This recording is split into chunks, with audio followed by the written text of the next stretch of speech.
Living in the Western world, we've grown up in an economy whose fundamentals are based on spending and debt. Our monetary system is literally built on the Keynesian philosophy or modern monetary theory that believes spending is necessary for economic growth and stability. This philosophy then gets absorbed down to the people, where we also grow up in a world where spending and debt is simply a way of life. By the time we're teenagers, we're taught that it's important to start building credit. So, our first leap into the debt based system is when we get our first credit card. We're then ready to get our first car. What do? We go to the bank and get a car loan. Then it's time to start university or college. How do we fund tuition? Through student loans. We're taught in school that if you want to start a business, the steps are to create a business plan and then seek a business loan from a bank or investors. If you're then lucky enough to get a good job or grow a successful business, you then go and buy a house. How do you do that? You guessed it. You go to the bank and get a mortgage. It's very clear to see how debt has become a necessary function that has been embedded into every aspect in our lives and in our society. Debt based systems will naturally breed consumer societies rather than producing societies. And this is evident if you look at the balance of trade in the US since they got off the gold standard. You can see the amount of spending far outpaces the amount brought in. So, in between all of the major milestones in our lives, which all require debt for most people, we're also trying to keep up with our peers by striving to live a certain lifestyle, which is influenced in large part by the social effects of our consumer society. We're going out for fancy dinners and entertainment. We're buying expensive clothes. We're going on elaborate vacations, all to maintain the image of living the status quo. How are we funding this lifestyle? Well, Canadian consumer debt has risen to $2.3 trillion dollars, with the average debt load of approximately $21,000 for each Canadian, which doesn't include mortgage debt, of course. And something else worth noting is that consumer insolvencies in Canada rose by 11% in 2022. With the rise of inflation, my guess is that this number will significantly increase in 2023. It's clear that for the average person, or the vast majority of the population, that they will never get out of the rat race. Most people won't even have anything to pass down to their kids or to the next generation.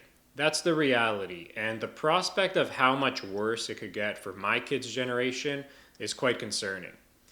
If you study the history of the economy and monetary systems over the last century, it's obvious to see why Western governments have to spend in order to maintain control.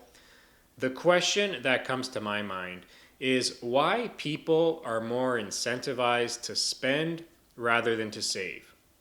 If you think about saving, people generally save things that are scarce or rare. People save things that they value and cherish, things that will preserve their value, or better yet, increase in value. You rarely see or hear about people saving things that are worthless or depreciate in value, unless they hold sentimental value or for personal reasons. And so the natural conclusion as to why people don't save is because physical dollars are depreciating assets. It doesn't make economic sense to save. For example, if you stash away $10,000 under your mattress today and leave it there for the next 15 years to give to your kids, that money has lost 60% of its purchasing power in that time, assuming the historic rate of inflation. So there's literally no benefit or incentive for us to save our money.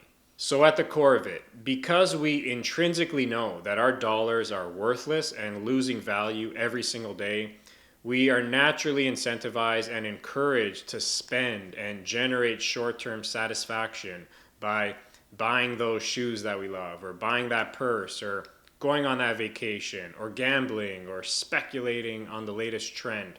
Basically, all of this spending that leads to virtually no productivity gain or added value to society.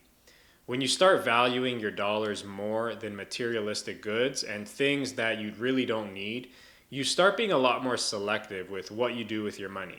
You're a lot more deliberate with what you buy and where you shop. You do a lot more due diligence when making investments. And from an entrepreneur's perspective, your motivation and drive for succeeding in your venture dramatically increases because you're going to do whatever it takes to make sure you don't lose your scarce and valuable dollars. That also means you're much more likely to start or invest in a business that has a high probability of succeeding and that is less risky. Over time, this ensures there are more quality businesses operating, which is much more favorable to consumers and to society as a whole. When the reverse is true and there's an abundance of dollars and people don't value physical dollars, people will be less likely to scrutinize investments, be more careless with their money, and take more risks. This will ultimately lead to more asset bubbles, more financial instability, and the creation of businesses that don't operate ethically. This is exactly what we see today in our society. In both consumer and saving societies, investing is obviously encouraged. The main difference is in the speed at which investments have to be made. In a consumer society where money is printed and in abundance, people are forced to make investment decisions a lot faster due to the pace at which inflation is eating away at their money's purchasing power. This will often lead to bad decisions, predatory marketing from companies, asset bubbles, and fraudulent activity. Whereas in a saving society where money is valued, investment decisions are made much more carefully and thoughtfully. There will be much more scrutiny and due diligence with investment opportunities, and even entrepreneurs would be much more incentivized to ensure their business provides real value. Since money wouldn't be deteriorating away due to inflation in a saving society, it would take much more for an individual to part ways with their dollars. As a result, this societal behavior in spending would naturally weed away the bad apples and reduce the number of unproductive and invaluable assets and companies from communities. This would ultimately lead to a much more productive society, a society that has better values, and a much more prosperous society for our kids to inherit.